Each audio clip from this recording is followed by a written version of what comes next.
Riri bara ya kurua na Wendia na uhuthiri wa dawa cia kurebia muthemba wa shisha rathi na mbere guku bururi-ini.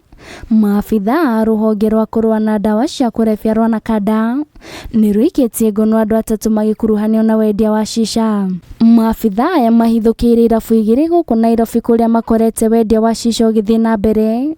James Kosgei ni abitha wa NACADA na uria ugutongoragia mihango ino akiuga ni mahithukirie cuba 51 cia shisha na oho mahithukia 56 ya micamo ngurani ya shisha thiini wa nyumba ici cieri. In total, we have today netted 51 shisha bongs, 56 assorted flavors of different flavors, assorted paraphernalia that is used to make shisha, and also 3 suspects that we have been able to arrest, and they'll be subjected to the legal redress. Kosgei niongereire na kuga no meguthii na mbere na kuhitana na wendia wa dawa ici kuria augite ni mahithukagira irabu ici kaingi niguo gutigirira matinatwarithia na mbere wendia wa shisha itemi-ini ria kuhukia uhuthiri wa shisha kaimana.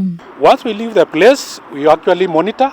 Occasionally we go there and see, and from the 2 facilities that we were earlier on, it has indicated that they could be offering 1 or 2, but in a very discreet manner. We are still going back there. We are just giving them a warning.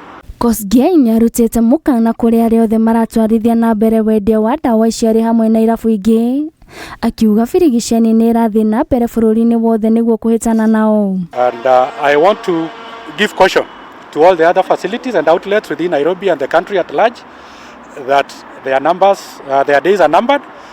When it comes to shisha, we are there. We'll be moving throughout the country. We have our teams across the country, and they are operating in a multi-agency approach.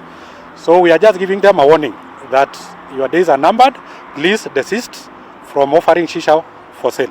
Ngiribotera Kameme TV, ritwa riakwa ni Nduta wa Buthia.